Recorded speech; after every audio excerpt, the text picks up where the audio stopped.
नमस्कार दोस्तों, मैं बालकृष्ण बनारस से आप सभी का स्वागत करता हूं। और जितने भी क्लास 10 सीबीएसई के स्टूडेंट्स हैं उन सभी से रिक्वेस्ट है कि सारे वीडियो हम अपलोड करते जा रहे हैं, आप देखते जाइएगा। आज नया चैप्टर हम स्टार्ट कर रहे हैं 10 सीबीएसई का सर्कल लाना। अब इसमें सबसे पहले सर्कल के बारे में हम आपको थोड़ा सा इन शॉर्ट में समझाते हैं कि सर्कल होते क्या हैं, इसके कौन कौन से कैटेगरी है, कौन से टाइप्स होते हैं। सारा इंट्रोडक्शन बताने के बाद फिर इसका हम एनसीईआरटी का सॉल्यूशन आपको हम बताएंगे। तो सबसे पहले हम बात करते हैं सर्कल होता क्या है, फिर एक एक करके आपको सिस्टमैटिक तरीके से बताते चलते हैं। तो देखिए सर्कल, सबसे पहले समझने की कोशिश करिएगा क्योंकि इसमें हम लिखवाएंगे नहीं, आपको समझाएंगे, क्योंकि डेफिनेशन लिखवाना नहीं है, इसका आपको कंसेप्ट समझना है क्या होता है। सर्कल क्या होता है, जितने आपके सारे पॉइंट्स हैं एक आपका राउंड फिगर बनेगा, ठीक है। ये आपका एक राउंड फिगर बनेगा गोल टाइप का, और यहाँ पे क्या होगा, एक फिक्स पॉइंट होता है जिसको बोलते हैं सेंटर। सर्कल के अंदर सारे पॉइंट से मिल करके एक राउंड फिगर पाथ बनता है, तो वो आपका जो पाथ बनेगा वो आपका सर्कल होगा। तो अब यहाँ पे देखिए जो फिक्स पॉइंट होता है वो क्या होता है, सर्कल का सेंटर होता है। और यहाँ फिक्स पॉइंट से सर्कल पे कोई भी पॉइंट को मिलाएंगे, सर्कल पे कहीं भी हो, वो हमेशा रेडियस के बराबर होता है। सारा क्या होगा, रेडियस होगा। तो इसका मतलब वो आपका क्या है, सेंटर है, और ओपी आपका क्या है, रेडियस है, वो सर्कल का रेडियस होता है। तो इतना आपको समझ में आ गया होगा। Circle is a locus of a point which moves in such a way that the distance from fixed point to a moving point is always constant. A fixed point is called the center of the circle.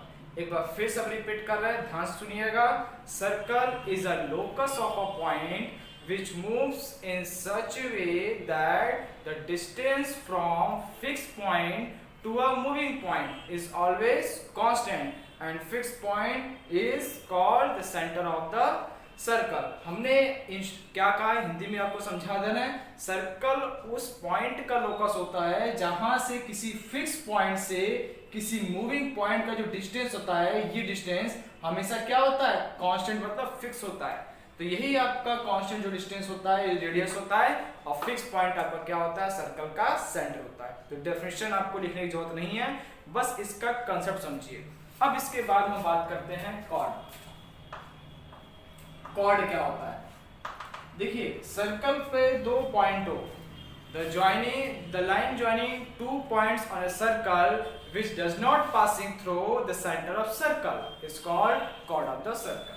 मतलब कहने का मतलब है कि एक circle पे दो point है ए और बी, इन दोनों को अगर मिलाएंगे तो ये अगर सर्कल के सेंटर से पास नहीं करता है तो इस लाइन ए बी को हम क्या बोलते हैं, कॉर्ड बोलते हैं। ये लाइन ए बी आपका क्या होगा, सर्कल का कॉर्ड होगा।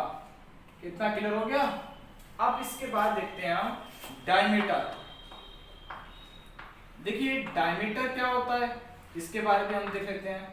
डायमीटर क्या होता है, सर्कल पे दो पॉइंट हो, अगर वो सर्कल के सेंटर से अगर पास करता है तो वो सर्कल का डायमीटर कहलाता है। तो ये आपका देखिए सर्कल ये है, और इस सर्कल पे दो पॉइंट ऐसे हैं जो सर्कल के सेंटर से गुजर रहा हो, तो ये लाइन आपका क्या होगा, ए बी, यहाँ पे डायमीटर का काम करेगा, ये आपका डायमीटर होगा।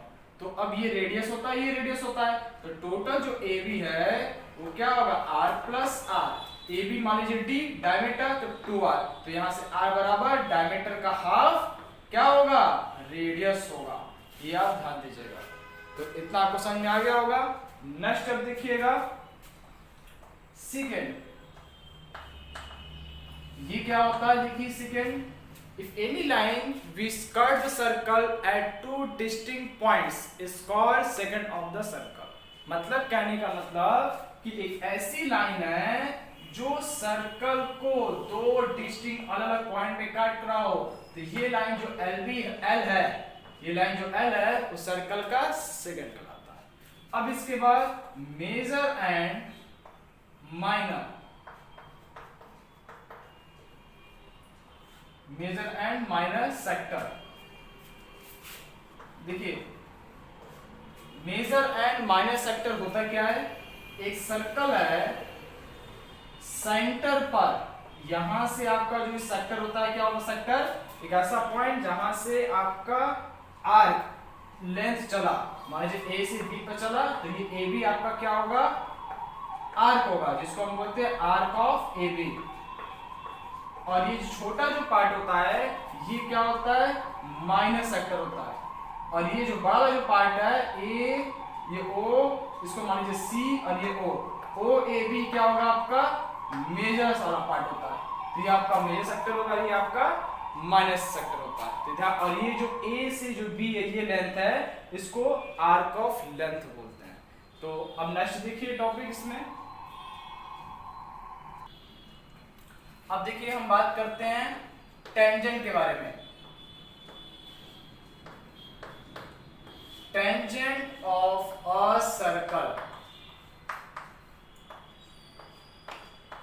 देखिए सर्कल का टेंजेंट होता क्या है?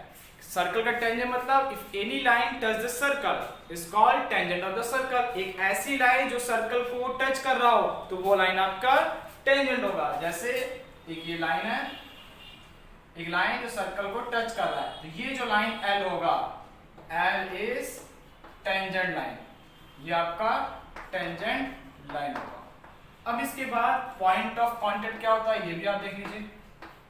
पॉइंट ऑफ कांटेक्ट, देखिए पॉइंट ऑफ कांटेक्ट क्या होता है?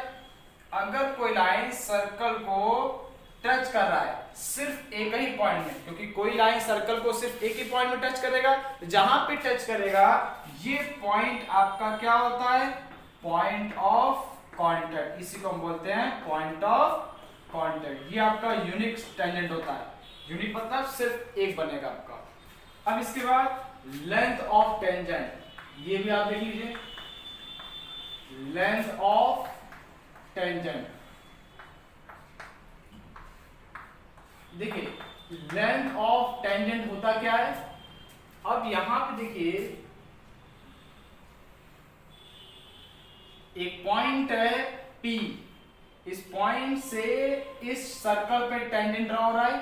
तो ये जो यहां से एक्सटर्नल पॉइंट से सर्कल पे जिस पॉइंट को टच करेगा वो डिस्टेंस, उतना डिस्टेंस आपका लेंथ ऑफ टेंजेंट होगा। इसका मतलब PT आपका क्या होता है? Length of tangent. इसको हम बोलते हैं लेंथ ऑफ टेंजेंट। इतना तो क्लियर हो गया होगा आपको? बोलिए। अब इसके बाद इतना क्लियर हो गया। अब इसके बाद कंसेंट्रिक सर्कल। कंसेंट्रिक सर्कल्स, अब देखिए कंसेंट्रिक सर्कल्स होते क्या है? कंसेंट्रिक सर्कल का मतलब ऐसे दो सर्कल जिसका सेंटर एक ही हो लेकिन रेडियस दोनों अलग अलग हो, तो ऐसे मेरे सर्कल क्या होते हैं? कंसेंट्रिक सर्कल होता है। जैसे एक सर्कल ये है, इस सर्कल के अंदर एक और सर्कल है, दोनों का सेंटर एक ही है लेकिन रेडियस दोनों का एक R1 है और एक R2 है, मतलब R2 ग्रेटर देन R1 और दोनों का सेंटर सेम हो।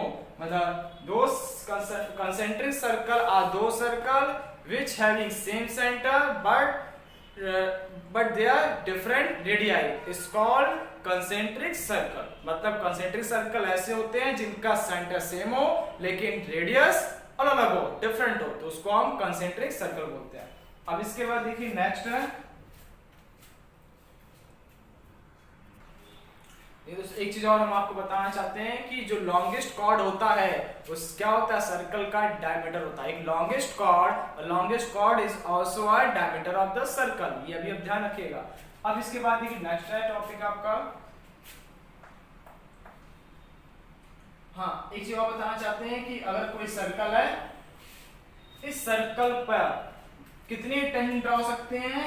बहुत सारे, एक दो नहीं, कहीं से भी हो, ऐसे बहुत सारे टेंजेंट ड्रॉ हो सकते हैं। आप ध्यान दीजिएगा। तो इसको हम बोल देंगे a circle can have many infinitely tangents, मतलब इसके बहुत सारे इसके टेंजेंट ड्रॉ हो सकते हैं, कहीं से भी इनफाइनाइट तरीके से हम इसको ड्रॉ कर सकेंगे। आप ध्यान दीजिएगा। अब इसके बाद देखिए कॉन्साइक्लिक।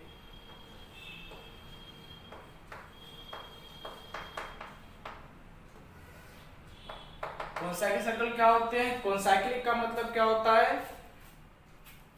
एक ऐसा क्वाड्रिलेटरल, ऐसा पॉइंट जो सर्कल पर 4 पॉइंट हो और उससे मिल करके क्या बना आपका क्वाड्रिलेटरल। तो ये सारे पॉइंट क्या होंगे आपके कॉन्साइक्लिक होते हैं। जो चारे पॉइंट है आपके क्वाड्रिलेटरल के, अगर सर्कल से पास करता है या सर्कल पर लाई करता है तो आपका कॉन्साइक्लिक होता है। और एक चीज और ध्यान दीजिएगा कि एक पॉइंट से सर्कल पर 2 टेंजेंट ड्रॉ होता है और ये दोनों टेंजेंट्स आपस में क्या होते हैं? PQ, ये आपस में इक्वल होते हैं, मतलब AP और AQ आपस में क्या होगा? इक्वल। ये थ्योरम भी हम आपको प्रूव भी करवाएंगे, बस इसका यूज भी करना है। एक पॉइंट सर्कल पे 2 टेंजेंट ड्रॉ होगा और ये दोनों टेंजेंट क्या होते हैं? आपस में इक्वल होते हैं। और एक नेक्स्ट है आपका कि कॉर्ड ये है जो सेंटर से पास नहीं करता है। अगर सेंटर से कॉर्ड पर लाइन ड्रॉ करते हैं तो परपेंडिकुलर होता है और इसको आपस में इक्वली डिवाइड करता है। ये भी आपका थ्योरम है, इस पे न्यूमेरिकल बोर्ड में पूछता भी है, ध्यान दीजिएगा। अब नेक्स्ट है आपका जो थ्योरम है, इस पे भी न्यूमेरिकल आते हैं कि टेंजेंट क्या होता है? एक लाइन जो सर्कल को टच करता है, सर्कल के सेंटर से जहां पे टच करेगा वहां पे परपेंडिकुलर होता है और वो हमेशा रेडियस के बराबर होता है, r के बराबर। ये भी आप ध्यान दीजिएगा। नेक्स्ट थ्योरम ये भी आप ध्यान दीजिएगा कि दो आपके पैरेलल, ये 2 टेंजेंट जो होते हैं वो आपस में क्या होते हैं? पैरेलल होते हैं। 2 टेंजेंट जो होते हैं हमेशा क्या होता है? जो यहाँ सेंटर से डालेंगे परपेंडिकुलर और ये भी परपेंडिकुलर, ये दोनों टेंजेंट्स क्या होते हैं? आपस में अपोजिट और पैरेलल होते हैं। ये भी आप ध्यान दीजिएगा। नेक्स्ट इसमें एक थ्योरम और भी देखिए इसमें कि सेंटर पर जो एंगल होता है ये O, ये A और B, सेंटर पे जो एंगल होता है सर्कमफ्रेंस पे जो एंगल बनेगा उसका जस्ट क्या होता है? डबल होता है। इसको भी आप ध्यान दीजिएगा। ये भी थ्योरम है, इंपॉर्टेंट है, तो इतना आप चीज ध्यान दीजिएगा। इस पे क्या क्या हमने आपको बता दिया, तो बेसिक चीज हमने आपको इसमें सर्कल के बारे में बता दिया है। अब इस पे क्वेश्चन बताना है, तो ये आप देखिए नेक्स्ट वीडियो में हम आपको एनसीईआरटी का पूरा एक एक करके सारा सॉल्यूशन बताते रहेंगे। तो अगर कोई टॉपिक में नहीं समझ में आ रहा है तो हमसे आप पूछ भी सकते हैं, और जरूर अगर आपको मेरा टॉपिक समझ में आ रहा हो तो रिक्वेस्ट है आपसे कि अपने दोस्तों को बताइए, शेयर करिए, और YouTube पे जाकर के सुपर मैस्ट्री के नाम से आप उसको सब्सक्राइब करेंगे तो जो भी हम वीडियो अगर अपलोड करेंगे बेल दबा दीजिएगा, उस पर जरूर पुश करिएगा। अगर वहां पे आप देखेंगे कोई भी वीडियो हम डालेंगे तो आपको नोटिफिकेशन मिलता रहेगा। ये वीडियो देखिए, आप चैनल पे जा करके देखिए, बहुत कुछ ऐसी वीडियो हो सकता है आपके काम के लायक हो। तो हमने बहुत सारे वीडियो वहां पर अपलोड किया हुआ है, आप देख सकते हैं, प्लेलिस्ट में भी है। सारे वीडियो आपको मिलते रहेंगे एंट्रेंस के, चाहे बेसिक लेवल, चाहे वो क्लास 2 का ही बच्चा क्यों ना हो, क्योंकि उसमें हमने बेसिक से लेकर के छोटे छोटे बच्चों से लेकर के सारा एंट्रेंस तक के, कंपटीशन तक के, सारे इंजीनियरिंग फील्ड में जितने भी आते हैं या सारे गवर्नमेंट में जितने आते हैं मैथ्स के क्वेश्चन, हम उस तरह का क्वेश्चन डाल भी रहे हैं। आप उसको देखिएगा और आपके जरूर बहुत ही काम का है वो वीडियो, तो देखते रहिएगा, हमसे जुड़े रहिए। तो आज के लिए बस इतना ही, नेक्स्ट वीडियो का इंतजार करिएगा। जय हिंद, जय भारत।